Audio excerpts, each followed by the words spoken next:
예, 오늘 추수감사절을 맞이하여서 열매라고 하는 주제로 나눠보겠습니다. 마태복음 7장 17절부터 18절. 여기 이제 두 가지의 나무와 두 가지 열매가 오늘 소개되고 있습니다. 좋은 나무, 좋은 열매, 나쁜 나무, 나쁜 열매 이렇게 나왔죠. 그리고 또 많은 부분에서는 좋은 나무, 이 좋은 나무라고 하는 이런 게 과연 어떤 의미가 있을까? 또 다른 어떤 구절에서는 아름다운 나무마다 아름다운 열매를 맺는다. 이런 표현이 또 소개가 되고 있습니다. 실제로 아름답다. 아름다운 게 좋은 거다. 그런 얘기가 되는 건데, 아름답다라고 하는 그 기준. 우리가 이제 가을이 됐잖아요. 그래서 이제 농사 짓는 사람들은 수확을 다 했습니다. 과일도 풍성하고 곡식도 풍성한 그런 이제 농부들은 그게 눈으로 보여요. 얼마나 자기가 1년 동안에 수고한 것이 수확이 됐는지 금액으로 환산도 되고 창고에 쌓이는 양을 보면 알 수가 있는데, 우리는 도시에 사는 사람들은 뭐 통장에 얼마큼 올해 저금이 됐는가, 그게 이제 그 세상 사람들의 기준으로 봤을 때 그게 결실이겠죠. 올해 내가 집을 샀다, 뭐 땅을 샀다, 결혼을 했다, 자식이 뭐 좋은 대학을 갔다, 뭐 그런 게 이제 열매라고도 볼 수가 있는 것인데, 그 열매라는 건 내가 어떤 수고를 해서 얻은 결실 이런 거거든요. 자, 그런 건데 이제 우리가 이제 1년을 돌아보면 올해는 교회가 정말 최악의 해였죠. 힘들었어요. 교회마다 전도가 잘 되지 않는 것도 있고, 그런데 그래도 초신자가 와서 감사합니다. 우리 둘이나 그래도 있어요, 우리 교회에. 그래서 그런 열매들이 있어야 되는데, 과연 이제 우리 오늘 이제 점검해 볼 거는 하나님 이제 추수 감사, 우리가 이제 자기가 무엇을 올해 한 해 동안에 그래도 거뒀는가, 그런 걸 좀 돌이켜 보고 하나님께 감사를 드려야 되겠다, 이런 마음으로 열매에 대해서 나눠보는데, 마태복음 보니까 이제 좋은 열매, 좋은 나무. 그래서 이제 그 전에 말씀에 보면은 이게 거짓 선지자들을 삼가라고 하면서 나무로 그 사람을 알 수 있다. 그 나무는 이제 번지르르하고 멋있어. 근데 그 나무에서 나온 열매가 이상해. 그럴 수 있냐는 거죠. 그러면서 가시나무에서 포도 딸 수 있겠느냐, 엉겅퀴에서 무화과를 딸 수 있겠느냐, 그 나무에서 그 열매가 맺혀지는 거 아니냐, 이러면서 짝재기로 날 수가 없죠. 좋은 나무에서는 열매도 좋을 수밖에 없는 것인데, 저는 이런 부분들도 물론 맞지만은, 어떻게 보면은 길거리에 요즘에 여기 이렇게 이 동네를 돌아다니다 보면은 감이 굉장히 많더라고, 감나무가. 제가 이제 새롭게 올해는 가을을 참 많이 제가 느꼈는데, 딴 데는 이제 일하느라고 바깥에 많이 못 나가니까 가을인지 올해인지 솔직히 잘 몰라요, 여기 있으면은. 근데 올해는 이제 여의도 있고 해서 바깥에 많이 다녀보니까 이 동네에서 뭐 감나무가 굉장히 많더라고. 근데 그 나무가 감나무인지 무슨 나무인지 지나다니면서 신경도 안 썼어요. 사실 제가 이 동네 오래 살았지만은. 그런데 제가 올해 이렇게 다니면서 한 가지 참 특이한 게, 이 동네에서 감나무가 이렇게 많은 것을 제가 처음 알았고, 또 가을이 되었고 빨간 열매가 열리니까 그 나무를 쳐다보게 되더라고요. 한 번도 관심도 들지 않았고, 아, 이 집에 이런 감나무가 있었구나, 제가 뭐 인식 안 했어요. 그런데 감이 막 빨갛게 열리고, 또 어떤 집은 대봉이 크게 열리니까 야, 어떻게 대봉이 이렇게 크게 열렸을까, 그러면서 또 그 나무를 자꾸 이렇게 쳐다보게 되고 내가 인식을 하게 되는 거예요. 우리가 이제 그전에는 사람들에게 노출이 되지 않고, 저 사람이 뭐 내 주변에 있지, 뭐 그렇게 생각될 수도 있어요. 그런 인생을 우리가 살 수도 있는데, 그 사람에게 어떤 열매가 나타나기 시작하면은 그 사람에게 집중하게 돼요. 그 사람에 대한 인식이 생기게 됩니다. 그래서 우리가 날마다 여름만 있으면 안 되고 날마다 봄만 있어도 안 되는 것이죠. 각 사람에게는 다 그에 맞는 가을이라고 하는 결실기가 있어야 사람들의 이목을 끌게 되는 겁니다. 그래서 우리가 오늘 추수감사 예배를 드리면서, 만약에 우리 삶에 그런 열매가 없어서 우리 존재감 없는 그런 삶을 우리가 살았다면은, 정말 하나님께서 우리 삶에 그런 좋은 결실들을 이루어 주시기를 소망하는 마음으로, 또 내가 지금 열매를 맺고 있는가 점검하는 마음으로 오늘 말씀 듣기 바랍니다. 자, 각각 다른 인생의 열매를 사람마다 다 맺게 됩니다. 열매 없는 사람은 없습니다. 뭐 엉겅퀴를 내든 가시를 내든 그것도 그 사람의 열매가 되는 거죠. 그 사람이 결론이죠, 결론. 인생의 결론. 뭐 좋은 결론은 아니죠. 이거는 뭐 개인도 마찬가지고 국가도 마찬가지고 어느 단체, 뭐 너나 할 것 없이 이 세상을 살아가고 있는 모든 동물이나 곤충까지도 자신이 어떻게 살았느냐에 대한 열매가 다 있어요. 우리가 뭐 곤충을 논하지는 않겠지만 오늘 국가적이나 개인적인 그런 이야기로 성경에 나온 거 우리가 좀 잘 알고 있는 부분에 대해서 나눠보겠습니다. 자, 국가적으로는 하나님께서 이스라엘이라는 나라를 그의 죄악으로 인하여 두 조각으로 동강냈죠. 북쪽은 이스라엘, 우리나라와 똑같은 거예요. 북쪽은 이스라엘, 남쪽은 유다. 그리고 두 동강을 냈어요. 이것도 이제 죄로 인한 결과였어요. 그것도 열매예요. 그것들이. 그래서 분단되니까 좋으냐? 힘들죠. 우리도 지금 분단되니까 힘들잖아요. 어떻게 완전히 70년 동안에 저렇게 반대적인 사상으로 저렇게 살아갈 수 있게 되었을까? 근데 한 가지 감사한 건 우리가 남쪽에 있다는 거지. 저들에게 참 죄송하지만 이게 뭐 우리가 북쪽에 태어나고 싶어서 북쪽에 태어나는 것도 아니고 남쪽에 태어나서 좋은 것도 아닌데 옛날에는 미국 사람으로 태어난 사람은 얼마나 좋을까 제가 그 생각도 한번 해봤거든요. 선진국이고 전 세계가 알아주잖아요. 그리고 뭐 인종차별 하잖아요. 여기 뭐 흑인이다 황인이다 너 왜 얼굴이 그렇게 하얗지 못하고 이렇게 머리끼끼하고 그렇게 꺼거죽죽하고 그래? 이러면서 자기네도 하얗다 이거지. 인종차별 하잖아요. 그래서 내가 어떤 사람은 저렇게 부자고 얼굴도 하얀 미국인으로 태어나고 나는 왜 이렇게 조그만 나라에 한국에 태어난 걸까? 그런 생각도 제가 해봤었어요. 근데 요즘에는 또 그 미국인들이 한국을 그렇게 부러워해. 한국에 와서 보고 한국의 테크놀로지 너무 놀랍다. 우리나라가 주는 이 신선한 충격들이 또 그 선진국에 있는 사람들에게 또 불고 있습니다. 자, 국가마다 70년 동안에 어떻게 이렇게 발전했느냐. 이게 우리가 열심히 일한 열매예요, 이게. 그게 이제 코로나 시즌을 타고 전 세계가 이제 유튜브를 보기 시작하면서 야, 한국이라는 나라가 굉장한 열매를 맺었구나. 이렇게 평가를 해주고 있습니다. 그래서 뭐 좋은 것이죠, 그게. 한국인들이 북한의 탈북민들이 우리나라에 와서 이제 인천공항에서 하나원이나 뭐 이렇게 우리나라에 대한 교육을 받는 곳으로 이렇게 이동하거나 이렇게 할 때 인천공항에서 고속도로를 타면서 이렇게 한국을 보면서 다리 막 이렇게 보잖아요. 다리도 많이 보고 또 한국을 좀 돌아다니면 뭐 터널 뭐 이런 걸 막 돌아다니면서 한국 사람이 일을 엄청 많이 했구나. 그들은 맨날 노동만 해가지고 그런지 한국 사람들이 일을 엄청 많이 했구나. 어떻게 이렇게 70년 동안에 저 강우에 저 다리를 놨을까. 그걸 자기가 육체노동해서 강우에 다리를 놓은 걸 생각해 보면은 엄청나게 일을 많이 한 거라는 거지. 수고 없이 이런 게 있을 수 있느냐. 그들은 이제 그런 한국인들이 맺은 열매로 그들은 평가를 하더라고. 우리는 매일 자연스럽게 이렇게 모든 것이 변화가 되기 때문에 한국이 얼마나 변화가 되고 있는지 잘 모르죠. 근데 외부인들은 그렇게 한국은 굉장한 결실이 있는 나라다. 이렇게 객관적으로 지금 평가를 해주고 있는 거예요. 우리가 부지런히 살았다는 뜻이죠.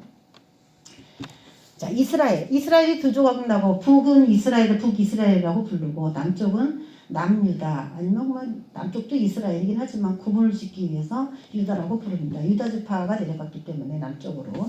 자, 이스라엘이 맺은 열매는 결국 아수르의 포로가 됐다는 거. 그런 열매를 맺었어요. 왜? 죄 때문에. 죄를 지면 남 밑에 있어요. 죄를 지면 포로가 됩니다. 죄를 지면 시키는 대로 해야 돼요. 온호가 될 수 없어요. 그럼 어떻게 올라가냐? 죄를 내 인생에서 제거해버리면 온호가 될 수 있어요. 성경은 분명히 아담에게 왕권을 줬지만 그 아담이 범죄하기 시작하면서 모든 동물하고 비슷하게 수준이 그렇게 전락을 해버려요. 동물이 내 말을 안 듣는 거지. 생육하고 번성하고 다스려라 라고 했지만은 요즘 어때요? 동물이 사람 물어 죽이잖아요. 요즘에는. 무섭잖아요. 동물을 무서워하잖아요. 모든 만물을 다스릴 수 있는 왕으로 세워졌지만 뱀과 타협하는 그 순간부터 그 기쁨이라고 하는 에덴 동산에서 쫓겨나면서 그들의 삶은 이제 슬픔이라고 하는 결실들이 온 거예요. 제가 성경을 연구하면서 이거는 정말 세상 사람들이 발견할 수 없는 정말 이치다, 진리다. 나 저 상상 엄청 싫은데 저 상상 밑에다가 내가 있어 지금은. 아 싫어. 왜 저러지? 저 사람 왜 저러지? 여러 가지 우리가 이해할 수 없는 사회생활 속에서 우리가 살아가고 있어요. 그럼 내가 그걸 벗어나기 위해서는 어떻게 해야 되는가? 다른 방법을 막 선택해요. 한 가지 우리가 옛날에 했던 말 억울하면 뭐하라? 출세하라 하고 그거예요. 억울하면 출세하라. 근데 출세가 됩니까? 출세가 우리 뜻대로 될 것 같았으면 우리 벌써 출세했을 사람들이죠. 출세가 우리 뜻대로 됩니까? 우리는 다 출세한 사람입니다. 하나님 나라 안에서 우리는 다 출세한 사람인데 누가 포로에 들어가 살고 싶어 해요? 지금 뭐 아프간 난민도 우리나라에 왔고 이제 아프간이나 전 세계에서 자꾸 이렇게 테러가 일어나는 뭐 시리아는 뭐 공중분해돼가지고 전 세계로 흩어져서 난민 딱지를 붙이고 평생 살아가야 되는 그런 입장이 또 생겼어요. 그런데 누구는 포로가 되고 싶지 않은데 포로가 되어 살고 있다라는 것이죠. 왜 그러느냐 이거예요. 죄 때문에 이게 온 결과라고 성경은 그렇게 얘기하고 있거든요. 종. 누구의 종이야? 시킨 대로 해야 되는 거죠. 그럼 이게 죄 문제를 해결하면은 분명히 종이 아니게 된다는 거예요. 그래서 우리가 하나님을 믿어야 되는 이유예요. 이게. 하나님은 우리를 그 종으로 있기를 거부하시는 하나님이거든요. 내 아들이 누구 밑에 종으로 있기를 원하겠습니까? 그렇지만 내가 그거를 막 벗어버리고 싶다 해서 그 죄의 멍에를 내가 벗을 수가 없는 거예요. 의를 행해야 되죠. 내가 있는 그 자리에서 의를 행함으로 인하여 이 죄에서 벗어나도록 스스로가 의가 되는 그런 행동들을 해 나가야 되는 것이 이제 우리에게 해야 될 그런 일들인데 유다도 바벨론의 포로가 되어갔죠. 결국엔. 자, 개인적으로 봤을 때 이게 다 이제 그들이 인생에서 맺은 열매예요. 누굴 탓할 수가 없어요. 여러분 우리는 아직 젊고 우리에게 인생이 아직 몇십 년 남았습니다. 그래서 우리가 앞으로 올해 내가 좋은 결실을 못 맺었다 할지라도 이 가을은 봄, 여름, 가을, 겨울 해마다 돌아오지만 우리의 인생의 가을은 중년이 지난 노년이 되기 바로 전 약간 그 정도가 될 거예요. 그래서 한 어느 정도 될까? 우리 나이로 따졌을 때 가을이다 그러면 어느 정도로 생각하면 돼요? 한 70, 80 산다고 봤을 때 55? 50? 50 정도 되면 가을로 봐야 됩니까? 한 50 정도에서는 내가 심어놓은, 뿌려놓은 씨에 대해서 이제 결실하는 그런 때라고 볼 수가 있잖아. 50 정도 되면. 자녀도 어떻게 돼 있느냐에 따라, 자녀도 또 열매예요. 그것도 결실이고. 자, 그런 것들이 이제 눈에 보기 시작하는데, 개인적으로 보면은, 자, 우리가 이제 그 열매라고 하는 기준이 이 세상에는 잘된 거, 그런 거 기준이거든요. 근데 성경에서는 과연 어떤 것을 열매라고 보고 있는가, 그런 기준들을 우리가 또 보겠습니다. 자, 개인적으로 예레미야를 보면은 예레미야의 별명은 눈물의 선지자입니다. 예레미야가 사역할 그 당시 남유다는 멸망하고 있었어요. 실제로 포로가 되어 끌려가는 그런 상황 속에서 예레미야는 하나님께 예언을 받아서 사람들에게 하나님께서 이렇게 말씀하신다 그러면서 예언을 했던 사람이에요. 너희들은 바벨론에 끌려갈 때 그냥 순위 끌려가. 거기서 한 70년 살아. 오래 살아. 그래야 돼. 금방 올 거라고 생각하지 마. 너희들이 죄를 지어서 끌려가는 거니까 거기서 농사 짓고 자식 낳고 그러고 살아. 그러면서 하나님이 주시는 벌을 순위 받아. 예레미야는 이제 그렇게 하나님이 다시 70년 만에 돌아오게 할 거라는 거를 예레미야가 알고 있지만은 실제로 지금 포로되어 끌려가고 죽임당하고 포로가 되기 싫어서 도망다니다가 뭐 죽고 끌려다니고 뭐 눈을 빼고 막 이런 것들을 늘 보는 거예요. 그 사람들이. 예레미야가 보는 거예요. 그래서 하나님의 말씀을 전하는데 또 자기 백성이 그 말을 또 잘 듣느냐? 안 들어요. 자신의 말을 안 들어. 거짓 선지자들이 다 나와서 끌려가긴 끌려가지만 맨 처음엔 안 끌려간다 그랬어요. 그러다 나중에는 끌려가 버리니까 어떡하겠어, 말을 바꿔야지. 2년만 있다가 올 거야. 2, 3년. 그러니까 그냥 넉넉히 그냥 2, 3년 있다가 하나님이 보내시면 다시 와. 이런 식으로 계속 예레미야의 말에 반대하는 반대파들도 굉장히 많았어요. 근데 사람들이 또 그게 좋으니까 2, 3년만 살다가 다시 온다는 말이 얼마나 귀가 쏠깃합니까? 자신들이 지은 죄를 생각하지 않고. 그러니까 맨날 우는 거야. 맨날 우는 거야. 그래서 예레미야의 별명은 눈물의 선지자예요. 그래서 그냥 내용 중에 다 뭐가 나와요. 슬프다. 슬프다. 아, 슬프다. 이 성이여. 슬프다야. 그거 읽으면 슬퍼져. 우울해져. 우울한 사람은 절대 읽지 말아야 되는 게 예레미야야. 쾌활한 사람도 이렇게 슬프게 만드는 아주 그런 엄청난 능력이 있는 말씀이에요. 그래서 제가 성경 공부할 때도 예레미야는 하루에 끝나. 하루에. 하루밖에 안 해. 왜냐면 계속 슬프다야. 그냥 슬프다로 시작했다가 슬프다로 끝나는 거야. 어쩌려 이 나라가 이렇게 되었는가 하면서. 그렇지만 예레미야가 개인적으로 맺은 열매는 포로에서 면제되었다는 거. 그리고 하나님께서 그 슬픈 하나님은 예레미야를 그렇게 사랑하셨다는 거예요. 네, 사람들하고 부딪히는 반대 의견들을 계속 말할 때에 당한 고난, 구덩이에도 갇히고 시위대 뜰에도 갇히고 왕한테 끌려가서 모욕당한 여러 가지 그런 일들을 감당했기 때문에 하나님께서 가장 사랑하셨어요. 이게 아마 예레미야의 열매일 텐데, 자, 하나님께서 사랑한 거는 자기밖에 모르겠지. 그리고 나머지 다 포로에 끌려갈 때 자기는 포로로 끌려가지 않게 해주는 거, 그건 남의 눈에 좀 보이는 결과긴 해요. 자, 지금 두 가지 제가 적어놨는데, 포로에서 면제된 거는 눈에 보이는 그런 열매고, 또 하나님께서 사랑하는 것은 눈에 안 보이는 열매예요. 근데 사실 포로에서 면제돼도 좋은 게 없는 게, 자기 나라에서 못 살아. 자기 나라에서 지금 살아도 되지만 예레미야한테 선택권을 줬지만 그 나라에 살아봤자 뭐 황폐하게 돼가지고 그걸 축복받았다 뭐 이렇게 말하기도 참 입장이 어려운 상황이잖아요, 이게. 그러니까 예레미야가 진짜 눈에 보이는 축복을 받았다고 하기가 굉장히 어려운 그런 상황이라는 거고, 또 하나의 인물이 다니엘인데, 바벨론에 포로로 끌려갈 때 이 사람도 포로로 끌려갔어요. 근데 하나님이 참 그래요. 포로로 끌려갔다 그래서 자기 민족은 죄를 져서 포로로 끌려갔어. 그렇지만 모든 사람이 다 죄진 건 아니잖아요. 다니엘 같은 경우에 그런 거예요. 그래서 어떻게 해요? 그 끌려간 바벨론에서 그 서열을 계속 하나님이 높여서 꿈을 해석해주고 환상을 해석해주고 계속 그렇게 하나님께서 다니엘을 포로에서 머물러 있으면 이 사람은 안 된다는 거예요. 왜? 이 사람은 지금 죄가 없는데 나라가 죄가 있어가지고 끌려갔다고 해서 이 사람을 포로 밑에다 놓을 수 있느냐 말이지. 이 사람은 하나님을 사랑하고 하나님이 원하는 그 일들을 하고 있는데, 지금 선을 행하고 있는데 좋은 열매를 줘야 된다. 그래서 어떻게 했어요? 계속 그 다니엘을 사람들보다 더 높이고 높여서 왕 밑에까지 턱을 치고 올라가는 서열 3위. 이스라엘 백성이 뭐 대통령이 돼갖고 다스릴 순 없고 대통령과 같은 그런 자리를 준 게 이 서열 3위 안에 드는 거예요. 하나님은 국가적인 그런 열매도 다루시지만은 그 안에 개인이 어떻게 살았느냐에 따라 개인적인 열매를 따로 계산해갖고 주시는 분이라는 거예요. 물론 국가가 안 망하면 더 좋겠죠. 자, 이들 인생의 최종적인 열매는 타인에게는 구원을 베풀었어요. 예레미야도 구원을 베풀었고 다니엘도 구원을 베풀었어요. 자신에게는 얽어매는 그런 포로라고 하는 이름에서 자유롭게 되는 그 자유를 얻었어요. 그리고 지위가 높아졌어요.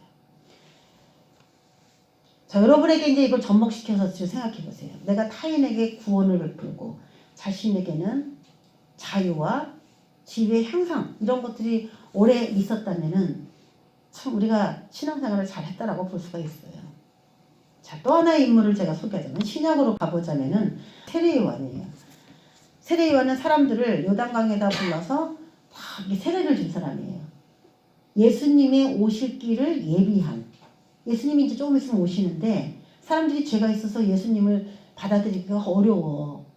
그러니까 그 죄를 요단강에서 다 세례로 회개하라 할 때 그들이 알았습니다 하고 죄를 회개하면서 세례를 다 받았어요. 나 이제 이렇게 살지 않겠습니다.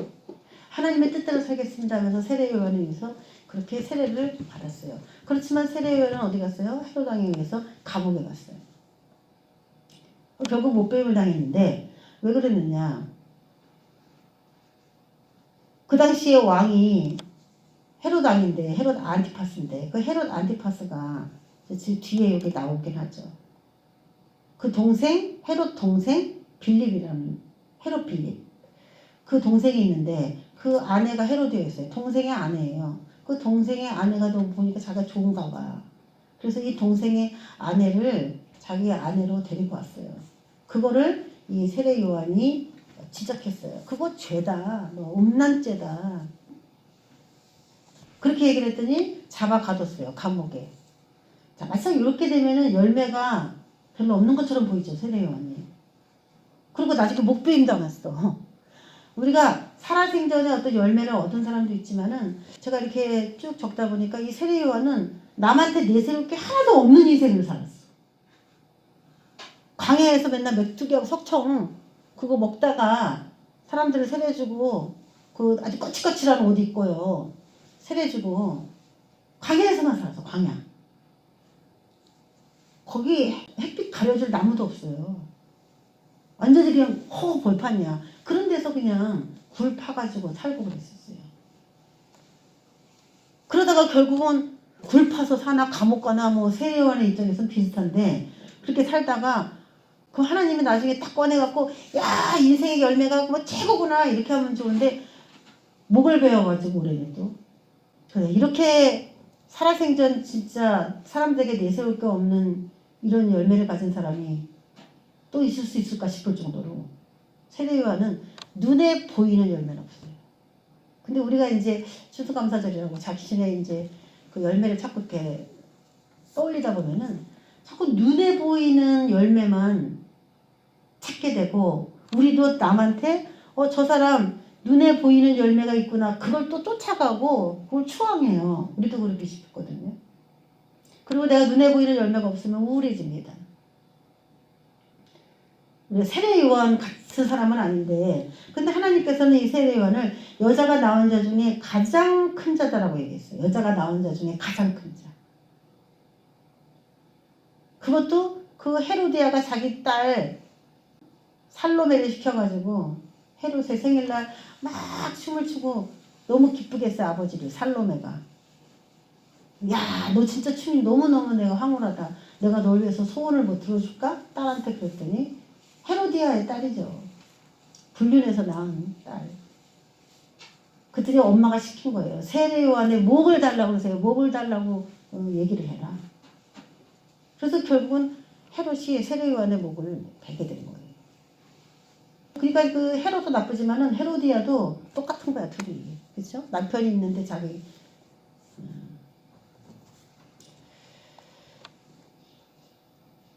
하나님께서는 여자가 낳은 자 중에 가장 큰 이라고 말하지만 실제로 이 세례요한의 이 세상에서 열매를 내놓으라고 하면 진짜 도저히 데도 없어요. 그러면 이 사람을 실패한 사람이라고 말할 수 있느냐? 아니라는 거죠. 그러면 안 된다는 거죠. 많은 사람들이 회개했다는 거. 그게 이 세례요한이 이 세상을 살아갈 때 가장 큰 건데 타인을 위한 구원은 베풀었는데 자신에게 자유나 뭐 지위가 높아지는 이런 것도 세례요한도 경험 못했어요. 이건 좀 안타까워. 그렇지만 이렇게 살았기 때문에 하나님께서 하늘나라에서는 여자가 낳은 자 중에 인정해 주시는 사람으로 세례요한의 열매는 세상에서는 없는 듯 보인다. 이제 이게 힘든 거죠. 여러분에게 이게 여러분 이야기라면 이거 힘든 거예요. 그렇죠? 순교자의 상을 받았어요.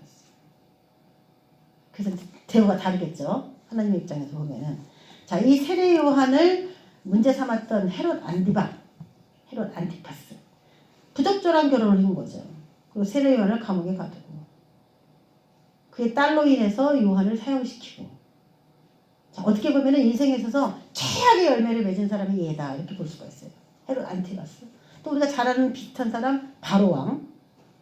아주 최악의 인생에 있어서 하지 말아야 될 일만 하나님의 사람들을 죽여서 인생이 잘 될 수가 없잖아요. 결국 인생이 어떻게 됐나 제가 이렇게 찾아봤더니 헤로디아와 함께 추방됐더라고. 헤롯 안티파스의 인생 결말이 이렇게 됐어요. 땅도 잃어버리고 추방됐더라고. 그리고 영적으로는 어때요? 하나님께는 죄인이라는 열매를 맺은 것이죠. 잘된 것이 하나도 없어요. 이 세상에서 내가 하나님을 위해서 수고해서 눈에 보이는 결실이 없다고 해서 여러분 열매가 없는 인생은 아니라는 겁니다. 예수님에 대해서 제가 열매를 한번 생각했는데 오늘 좀 새롭게 와닿는 거는 예수님한테는 12제자가 있었다는 거. 그게 예수님한테 최고의 열매구나 이런 생각이 들어요. 12제자. 여러분도 제자를 양성하시기 바랍니다. 여러분들도 여러분이 하나님께서 주신 각양각책을 다 직책을 갖고 있어요. 그 부분에서 제자들을 만들어. 그러면 그게 뭐예요? 여러분의 열매가 됩니다. 여러분이 인생의 열매가 돼요. 가르칠 때는 힘들지만 그 사람으로 인하여 스승이 되는 거죠. 하나님께서는 항상 열매를 맺는 삶을 원하고 계세요. 그리고 이 땅에서는 12제자 세운 거 그게 이제 예수님의 열매가 된다면은 돌아가신 다음에도 하나님이 그 예수님을 이제 그 돌아가신 다음에 높였죠. 어떻게 보면 세례요한하고 굉장히 비슷한 케이스를 찾아라 그러면 예수님이에요. 세례요한은 정말 예수님과 정말 비슷한 인생을 산 사람이에요. 12를 세우셨으니. 자, 빌립보서 2장 8절부터 11절을 다 같이 읽어보겠습니다. 시작. 사람의 모양으로 나타나사 자기를 낮추시고 죽기까지 복종하셨으니 곧 십자가에 죽으심이라. 이러므로 하나님이 그를 지극히 높여 모든 이름 위에 뛰어난 이름을 주사 하늘에 있는 자들과 땅에 있는 자들과 땅 아래에 있는 자들로 모든 무릎을 예수의 이름에 꿇게 하시고 모든 입으로 예수 그리스도를 주라 시인하여 하나님 아버지께 영광을 돌리게 하셨느니라. 아멘. 죽기까지 복종한, 이게 이제 어떻게 보면 열매 없는 삶같이 보여요. 죽기까지 복종. 그게 죽었어 그냥. 저 사람은 뭐 저렇게 허무하게 죽었어? 메시아인 것 같았는데 열매가 없는 것처럼 보였어요. 분명히 인생이. 십자가에 그것도 사형자 중에 제일 참혹한 사형 틀인 십자가형을 받았어요. 그러니까 인생의 열매를 본다면은 야, 저 사람은 진짜 인생의 열매가 꽝이다. 이런 분이었어요, 예수님은. 그런 분이었는데 눈에 보이지 않는 곳에서 하나님이 하신 일은 모든 이름 위에 예수의 이름이 가장 뛰어나다. 그 선언이 이루어진 거예요. 이 세상의 모든 사람보다 예수의 이름이 가장 뛰어나다. 그래서 예수의 이름을 부르면 귀신도 벌벌벌 떨고 음부의 문이 열리고 그 우주의 모든 이치 속에서 그분의 개입하시는 개입이 초월적이라는 거죠. 초월적인 능력에 가까웠어요. 그리고서 모든 사람들이 예수를 메시아입니다. 당신은 구원자입니다. 그리스도입니다. 라고 시인할 수 있도록 그런 은혜를 받았다는 거죠. 자, 우리가 오늘 이 말씀을 한번 읽으면서 하나님께서는 어떤 분인가에 대해서 한번 추수감사절을 기념하여 생각해보기 바랍니다. 누가복음 13장 6절 9절 시작. 한 사람이 포도원에 무화과 나무를 심은 것이 있더니 와서 그 열매를 구하였으나 얻지 못한지라. 포도원 지기에게 이르되 내가 3년을 와서 이 무화과 나무에서 열매를 구하되 얻지 못하니 찍어버리라. 어찌 땅만 버리게 하겠느냐. 대답하여 이르되 주인이여 금년에도 그대로 두소서. 내가 두릅하고 보름을 줄이니 이후에 만일 열매를 열면 좋거니와 그렇지 않으면 찍어버리소서 하였다 하십니다. 예. 포도원에 무화과 나무를 심은 것이다. 이거는 하나님이 우리를 이 땅에 심은 걸 얘기하는 거예요. 그리고 하나님이 계속 우리에게 뭐예요? 열매를 구해요. 우리가 말하는 뭐 성령의 열매, 인품의 열매도 포함돼요 거기에. 사랑하고 있는지, 온유하고 있는지, 절제하고 있는지, 오래 참고 있는지, 착한 일 하고 있는지, 충성하고 있는지 그런 거 다 하나님 보고 계세요. 우리 마음 안에 어떤 마음으로 살아가고 있는지 인격을 다 보고 계세요. 근데 그것뿐만 아니죠. 그것도 그게 선행이 돼야 뭐 전도도 되고 교회가 커지기도 하고 뭐 다 되는 거예요. 인격이 성숙이 되지 않으면은 사람들하고 인간관계가 제대로 형성되지 않으니까 뭐 열매를 맺을 수가 없는 거죠. 어떤 일을 할 수가 없는 거죠. 자기가 하는 일에 대한 결실도 있어야 되고 또 보이지 않는 인격적인 열매도 맺어야 되는데 하나님은 계속 본다는 거예요. 저거 여러분. 열매를 맺고 있는지 맺고 있지 않는지. 그래서 여러분이 추수감사가 1년에 한 번씩 돌아오는 동안에 나는 정말 눈에 보이는 어떤 그런 결실은 없는 것처럼 보이지만 내 마음 안에서는 성경이나 기도 생활을 통해서 굉장히 좀 사람들을 이해할 수 있는 포용력이 생겼다. 아니면 많이 온유해졌다. 나는 뭐 사람들이 알아주진 않지만 몰래 사랑 실천을 많이 한 1년이었다. 이렇게 보이지 않는 자신의 내면에 맺어진 열매도 여러분이 점검을 해서 생각해야 기운이 나요. 눈에 보이는 것만 자꾸 따진다면 세상 사람하고 똑같아요. 그리고 열매 맺지 못하는 나무에 대해서는 사람에 대해서는 그냥 무시하느냐 그게 아니에요. 걸음을 주고 수고해 준다는 거예요. 우리 하나님이. 저 사람은 열매를 잘 못 맺네. 계속 성령님께서 열매를 맺을 수 있도록 뭔가 자꾸 이렇게 해주신다는 거예요. 도와주신다는 거예요. 그럼 우리 인간은 그분께서 그런 삶을 원하는 거를 인지하고 가치본과 삶을 바꾸기 위해서 나아가야 되는 거죠. 그래도 나 그럴 마음이 없어. 나는 그냥 막 살 거야. 그래서 우리가 이기지 못한 죄에 대해서는 반복적으로 하나님이 똑같은 상황들을 계속 만들어요. 이기지 못한 죄. 내가 계속 어떤 죄에 대해서 이기지를 못했어. 남의 물건을 보면 탐이 나. 갖고 싶어. 도둑질을 했어. 자꾸 도둑질을 했어. 계속. 그러면 가질 수 있는 그런 상황을 계속 만들어 놓으면서 말씀으로는 도둑질하지 말라, 도둑질하지 말라, 도둑질하지 말라. 가는 곳마다 하나님이 주의 종들을 통해서 계속 그 얘기를 하시는 거예요. 그러면서 계속 내가 그것을 스스로 하지 않도록 도우시는 분이에요. 그렇게. 그러니까 나에게 똑같은 일이 반복 일어나는 것은 내가 그 일을 잘 통과하도록 성령께서 지금 돕고 있다는 뜻이에요. 이겨야 되는 것이죠. 그래서 하나님께서 원하시는 것은 열매 있는 삶. 눈에 보이는 세상에서 나타난 열매라면은 그건 그 나름대로 좋고, 또 눈에 보이진 않지만 하나님 앞에 심은 뿌리 그런 수고가 있다는 그것도 하나님께서 열매로 보십니다. 그럼 우리가 열매를 맺게 되려면 어떻게 되느냐? 열매 맺게 되는 근원은 하나님이에요. 시편 147편 11절만 있습니다. 시작. 여호와는 자기를 경외하는 자들과 그의 인자하심을 바라는 자들을 기뻐하시는 도다. 예. 하나님을 경외하고 그가 인자하게 해주시기를, 자기가 어떤 상황 때마다 하나님의 인자하심을 바라고 그렇게 살아가는 사람이 있다면은 하나님은 그 사람들에게 엄청난 열매와 결실들과 그런 기쁨을 줍니다. 어떻게 하느냐? 12절. 예루살렘아 여호와를 찬송할지어다. 시온아 내 하나님을 찬양할지어다. 그러면 하나님은 어떤 결말을 주실까요? 우리에게. 그가 내 문빗장을 견고하게 하셔서 도둑 못 들어오고 외적이 못 들어오고 원수가 못 들어오도록 내 가운데 있는 너의 자녀들에게 복을 주십니다. 이런 열매들이 나타나요. 실질적인 열매들이죠. 이런 건. 또 내 경내에 평안하게 하시고 내가 있는 모든 그 지경 안에 두려움이 없도록 평안하게 하나님께서 그렇게 역사해 주시고 아름다운 밀로 너를 배불리시며, 지금 말하면 쌀 많이 주겠다 이런 얘기죠. 우리에게 빵 많이 주겠다, 떡 많이 주겠다 이런 얘기죠. 또 그의 명령을 땅에 보내시니 그의 말씀이 속히 달리시는도다. 눈을 양털같이 내리시며 서리를 재같이 흩으시며. 서리가 막 내리는데 그냥 흩어버려.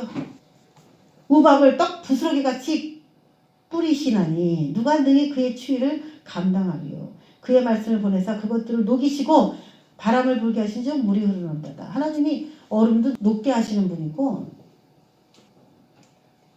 하나님의 입장에서 거슬리는 모든 죄인은 다 거슬려. 하여튼간 죄인은 다 거슬려. 그런 사람들은 추위를 감당할 수 없게끔도 하시고, 또 아니면 녹이시기도 하고 춥기도 하고 녹이기도 하는 하나님. 열매 맺게 되는 모든 근원은 하나님입니다. 우린 지금 아직 좀 젊기 때문에 인생에 있어서 열매를 아직 내놓으라고 하기에는, 우리가 세례요한도 보고 예수님도 보고 다 뭐 예레미야 다니엘 다 봤지만은 이게 하루아침에 딱 열매가 탁 나타난 게 아니에요. 오랫동안 수고해서 어느 경지에서 딱 인정받는 그런 수고를 그들이 한 거고, 그래서 열매를 맺은 거죠. 아직도 열매가 없다면 하나님 이제는 눈에 보이는 어떤 그런 결실이 맺어져야 되는 그런 때입니다. 인생에서 제 인생이 지금 가을입니다. 라는 고백을 여러분이 들으시면서 잘 뿌렸다면 잘 거둘 수 있도록 하나님 은혜를 베풀어 주시고, 1년 동안에 정말 내가 혼자 힘으로는 할 수 없는데 하나님께서 해 주셔서 이룬 결실이 있다면 여러분 감사하시길 바랍니다. 좋은 결실들을 아직 못 거두셨다면 아직 2달 남았으니까 이 2달 동안에 또 마지막 결실을 하나님이 우리 모두에게 채워주시기를 주의 이름으로 축원합니다. 기도하겠습니다. 하나님 아버지, 누구에게나 가을은 있습니다. 수고의 열매를 내놔야 되는 때가 있습니다. 한 번 죽는 것은 사람에게 정해진 것이고 그 이후에는 심판이 있습니다. 하나님, 나는 심판이 없겠지 라고 생각하는 무지한 자가 되지 않도록 하시고, 눈물을 흘리며 씨를 뿌리러 나가는 자는 기쁨으로 거둔다고 그랬습니다. 아버지 하나님 씨를 뿌리지도 않고는 거둘 것도 없습니다. 행복한 순간은 순간적으로 지나가지만 그것 때문에 내 인생의 마지막 결론이 지옥이라면 그것은 불행한 열매가 될 것입니다. 하나님의 뜻을 찾다가 천국에 다 가서 최고의 결실자가 될 수 있도록 오늘 하루를 인생을 돌아보는 기회가 되길 원합니다. 감사드리고 예수님의 이름으로 기도했습니다. 아멘.